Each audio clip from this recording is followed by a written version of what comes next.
Hello, this is Victor. I'm here with a new Ask Victor video.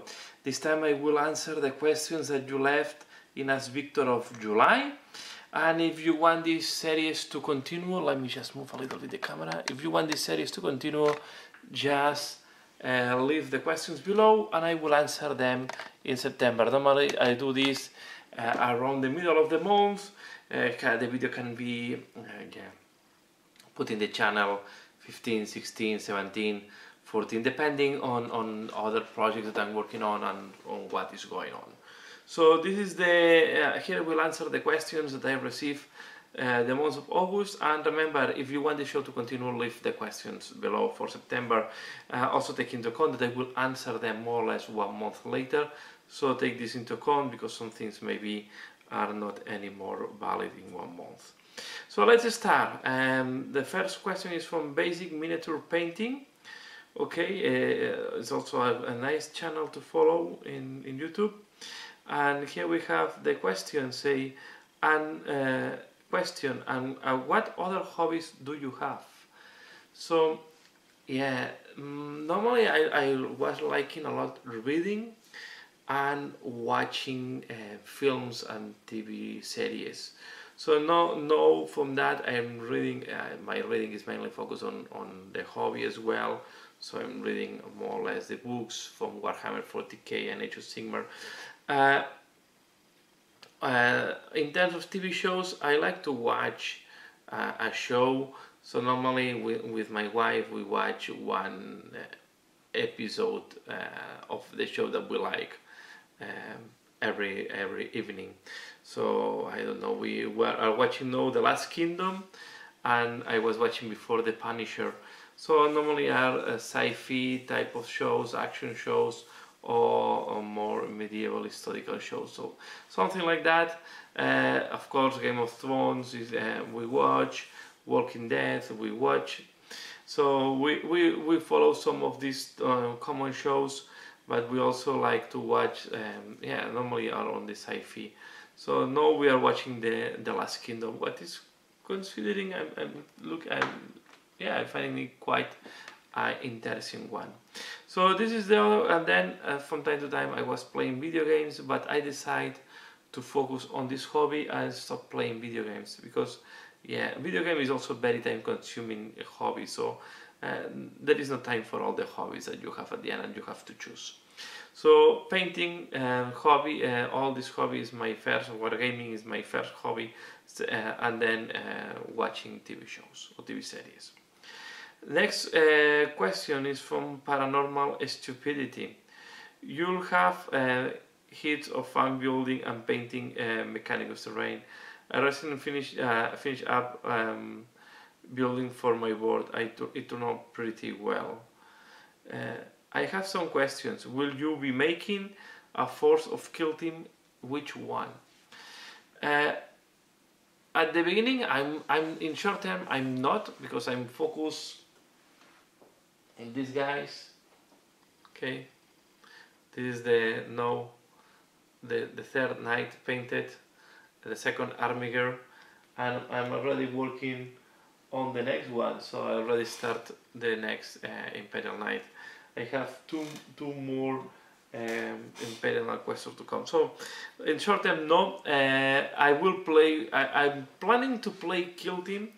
Most likely will play with the armies I have in 40k. So I realize I can play with Harlequins. I can play with Chaos. I can play with Imperial Guard. I can play with the Space Marines. The one, if the armies that I have not painted. So. I think Death Watch, it's very interesting for Kill Team, and now I find the purpose of why to paint the Necrons and the Admech that I have. I can play them in Kill Team. So I will most likely paint some Necrons. I have a color scheme in my head that I think is going to be quite interesting.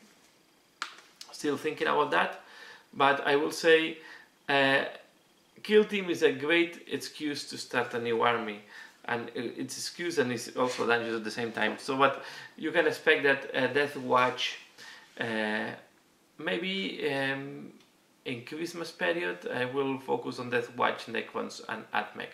So this will go into more kill team size of force.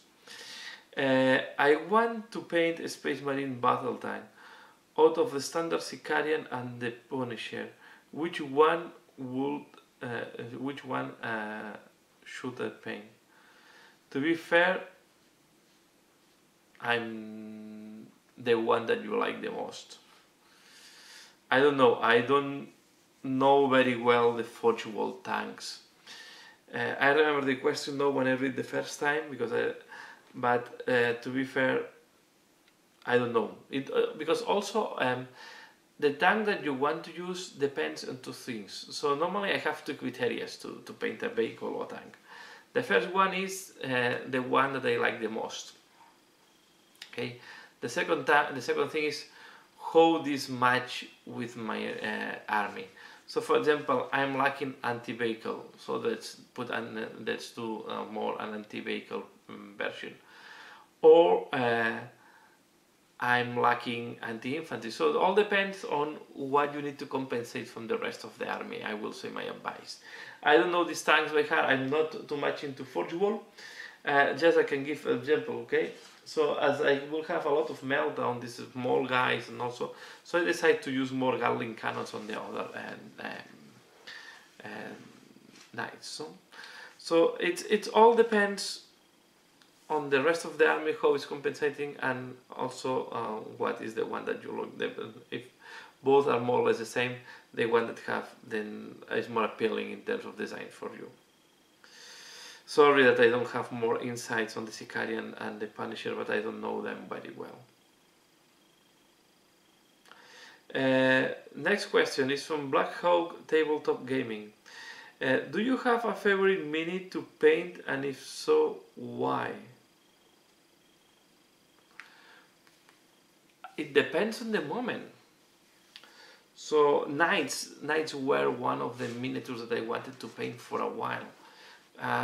Normally I like to paint, there are two types of miniatures. The ones that are a challenge on painting, I like the knights can be a challenge also to be able to do freehand and to make a force. And the other ones, yeah, I like a lot.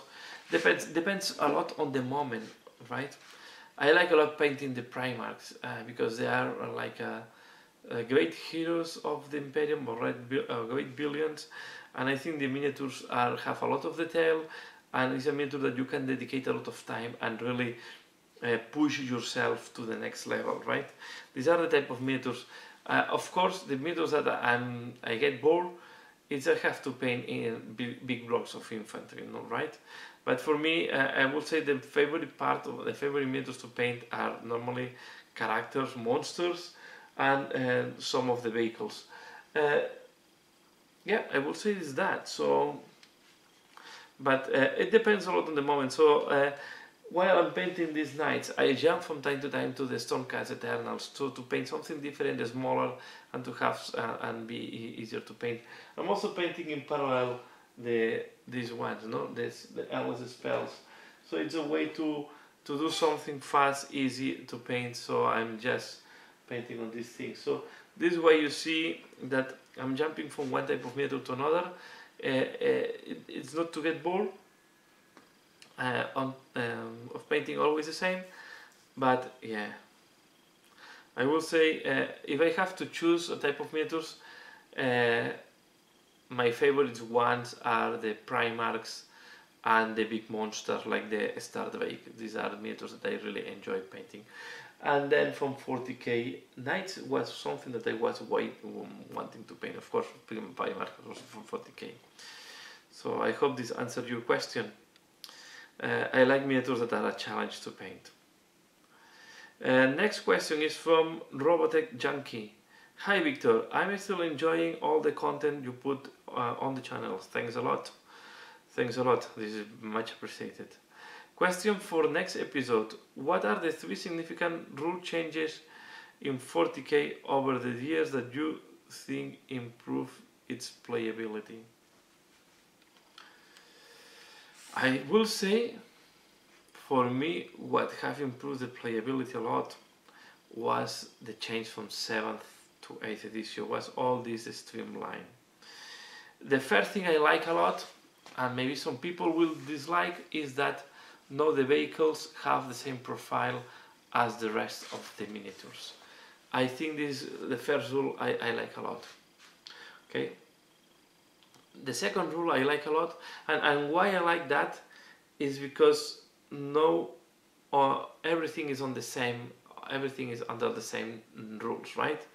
You don't have strange rules, because for me it was quite strange why a Dreadnought was a vehicle but Wraith Knight no, was a monster. What was why we had monsters that were monsters and monsters that were looking vehicles. So for me this was a very the line why why all the elder type of Dreadnoughts were monsters, why the Dreadnought was a vehicle and not a monster, why the Riptide was a monster and not a vehicle. So all this for me was a little bit messy at the end. Also the flyer rules were quite adding too much on that. So I think simplifying the vehicles and making them in 8 like monsters is a good. The other rule I like a lot, and maybe people is not talking too much about that, but I think it changed a lot Warhammer 40k, is that now everybody can go into everybody. Now a bolter can damage. It's difficult to damage a Land Rider, right? But can damage a Land Rider. In the past that was impossible, was mathematically impossible. So bolters and last guns were not able to damage most of the vehicles. Today, any weapon can damage to any monster, vehicle or other miniature, and I think that's great. I think this is a very good point. I would say these are the two, and then I think the other thing that is making also a big change is all these stratagems that we have on 8th. I would say the change from 7th to 8th for me it's great. So it's a streamline. It adds a lot of fluff to the armies. See that even there is you can play with the soup of Imperium, okay. But I will say that all these stratagems are making that you are wanting to play with your faction, so to be able to have all these stratagems and to have more command points and so on, and to have all the abilities. So I think the stratagems and the abilities and all these type of things, having all the rules on the miniature itself, I think that's great. So let's put vehicles, and so not having different profile for vehicles. So also that the vehicles are not exploding as is, because the other point I was finding weird, you have your super Land Raider, then it's coming a guy with a Meltagun, pam, with a little bit of lag, goodbye Land Raider in one shot. At least now you have to work it more if you want to kill a Land Raider with one shot. Not a Meltagun will not kill a Land Raider in one shot, and I think this is positive. I think it's making you are making the vehicles less risky, and this is why we see more vehicles on the table. So the change of the profile of vehicles is great. To be able to damage anything, it's also good. And I will say the next part are all these stratagems, because I think people is really at a new level to the game, but without overcomplicating it too much. So let's go. I have to go faster because I really have some more questions here. So the next one is from Richard Granger. Sorry if I mispronounce. Richard Granger, I guess it's pronounced.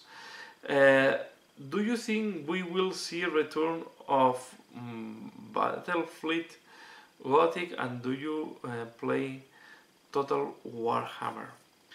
I stopped playing. I answered first the second question. So I stopped playing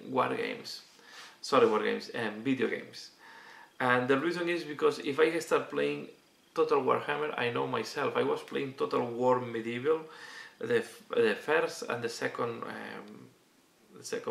edition. And when I play these games, I stop painting, I stop assembling, I stop reading, I stop everything. I'm completely focused on that, and it's consuming me hours and hours and hours. And I was thinking that maybe it's more interesting to take the time to paint. This is why I don't go into that games, because I know if I start playing Warhammer, Total War Warhammer, I forget, this channel will disappear for sure. I will be so focused on that all the channel will change to broadcasting how I play Total War Warhammer. That is not the purpose of my channel, to be fair. If I think that Fleet Gothic will return? I have a Fleet of Chaos for Fleet Gothic. I have the position. I should do a blast from the past on the Battle Fleet Gothic. I would like it to return, but if it's returning, it will be like Adeptus Titanicus. I'm not sure they will add another scale to the game, because the problem I see the same problem with Adeptus Titanicus, and the problem of these other scales is that you cannot combine with the mainstream game. Okay, let's just Necromunda is a different way, but most of the games, if they have the same scale, you can use the miniatures from one game or the other. Okay, and it's a way to hook you into the mainstream game. Okay, like Kill Team. Maybe you start playing Kill Team, you're enjoying. You want to keep collecting an army, say, okay, why not to start jumping into 40k, okay? And then you can go back and forth. So you don't, if you were collecting 40k, you don't need to start collecting another set of miniatures. You can play with your 40k miniatures into Kill Team, right? Almost Necromunda is the same, except when they start adding the Genestealer cult and the Cultists of Chaos, so you can go with these miniatures as well into Necromunda. And if you fancy, you can create Imperial Guard with the Necromunda miniatures. Of course, they will not be as good and so on. There will have some problems, but it will be fun to make some veterans with the Escher miniatures, right? But when you start adding other scales, these people that start collecting Adeptus Titanicus, with these miniatures, you cannot jump back to Warhammer 40k, right? And I think this is a limitation of these games, and you have to be careful how many games you do on different scales. I don't know, because to be fair, Games Workshop is surprising me recently, but I guess they will be careful to adding a new scale. And if this is coming, in the past almost everything was metal. I think it will go into most likely virtual camp. Next question from Edic Beer. This is a great channel, and Edic Beer really, here I see it's have more than 12,000 subscribers, so it's really growing and growing, this channel. I highly recommend, if you especially if you like Necrons or Tyranids, you should follow Edic Beer. So thanks for the answers. Have you ever have you ever thought about repainting one of your old armies? Know that your painting skill have got awesome? No. Yeah, I thought about it, but I will never do it. The only thing that I repaint was the Berserkers of Khorne. Sorry, that I have. This is the only thing I repaint. So it was a unit of Berserkers of Khorne that I repaint. That's all. I repaint, I cut, and I convert. I know that my Dark Elder, some of the units are painted like crap, but I'm not planning to repaint. I have so much miniatures to paint. If I want to add, for example, Cavalite warriors into my Dark Elder, I prefer to paint new Cavalite warriors than repainting the old ones. Because I'm realizing that keeping these old miniatures with the old paint jobs is showing me the evolution of my painting. It's a way to see the evolution, even because you paint.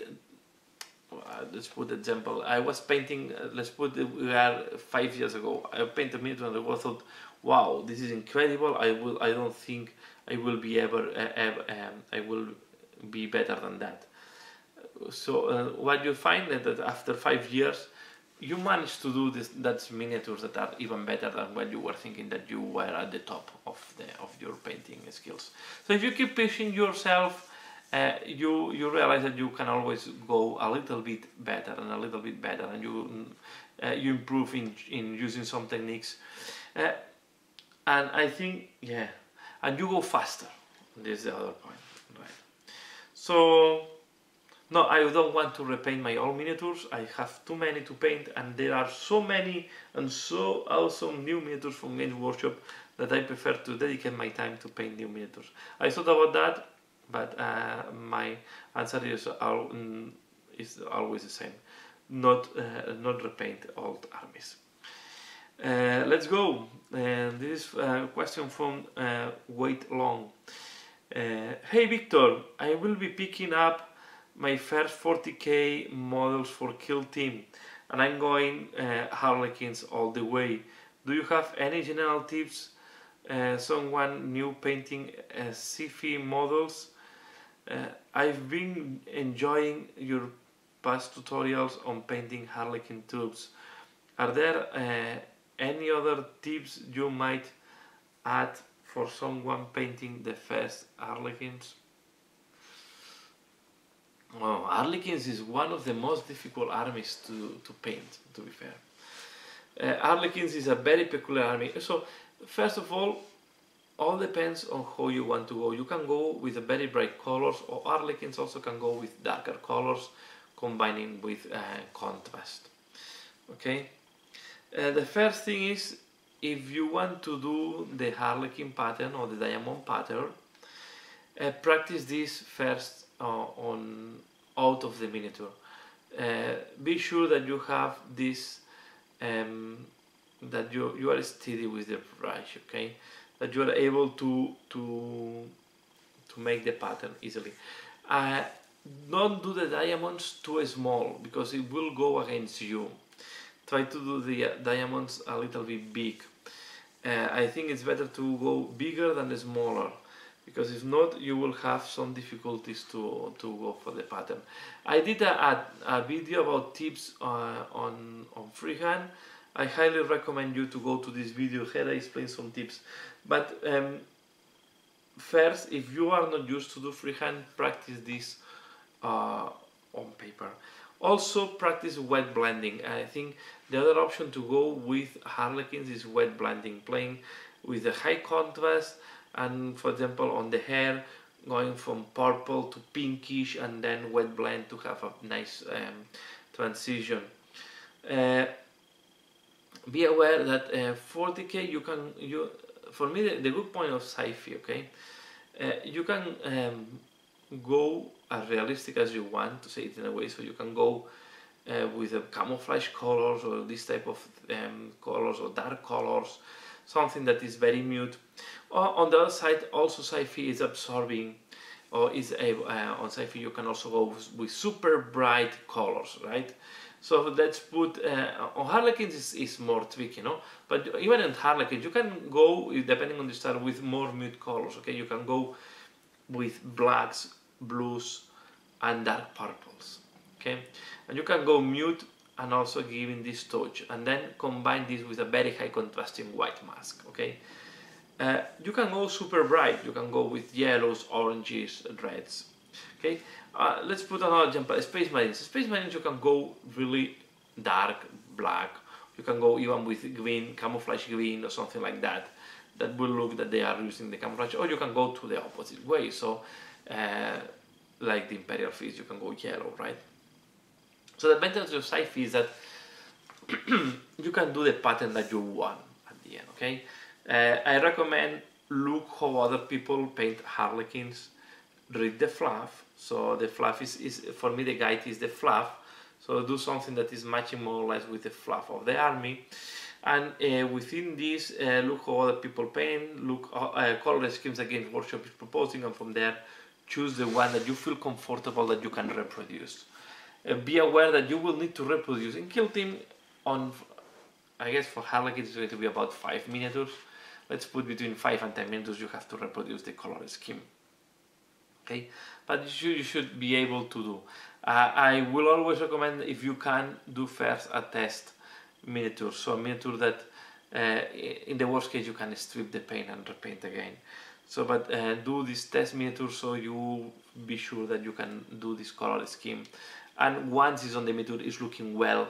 At the beginning it's very difficult to visualize how the miniature will look like at the end of the painting process. This is why most of the painters are doing first a test miniature to see in 3D how these colors are matching, because sometimes you have a very nice idea in your brain, but when you start finding the details on the miniature and the different elements of the miniature, you realize that maybe the color scheme you had in mind is not matching, because you have more elements there that you did not take into account. I don't know, imagine that you were with two very high contrasting colors, okay, black and white. But then suddenly, how you do the details that are contrasting on top of white and are contrasting on top of black. Or you will do details differently depending on the area where this painting. And this is an important point to take into account. So this is an important point that sometimes you don't see if you don't start painting the miniature. So I recommend also to do this test model. I hope this is answering your questions and these tips are helping you. But let me know if you need more tips or more questions about that. I can even do a video going more in depth on how you do. I think I will do maybe a video talking about that. My first army was Wanderers for Age of Sigmar, but Harlequins represent a whole new level of freehand needed. So the small model count of Kill Team should allow me to take my time to make look good. I fully agree. Also Harlequins, not all the Harlequins, according to the fluff, and not all the Harlequin masks have the Harlequin pattern, right? You can choose, or you can first paint plain and put the Harlequin pattern later on. And now we arrive to the last question. This is from Adam Forham. Hey Victor, will you be able to make a Night Castellan painting tutorial sometime? Wow, yeah. I don't know if it will be interesting for you. This is my question, because I'm painting. I start with the Armiger, okay? I did a painting tutorial on the Armiger. I just put the first part. The second part will come soon. So I did a tutorial on this little guy here, okay? I was thinking to do a tutorial on the Questor Knight, okay? I don't have the Castellan yet. I think more than doing a tutorial, I want to give tips on how I approach the assembly and the painting, because my painting color scheme is unique, right? It's my own color scheme. So whether most likely most of the people will not be interested in painting pinkish knights, right? So, but maybe I will do something giving tips. What are the sub-assemblies that I use? I think I will do this for the Questoris. I will talk about the big elements, no? So I assemble the legs, so I paint the legs, and what are the main points I look on the legs.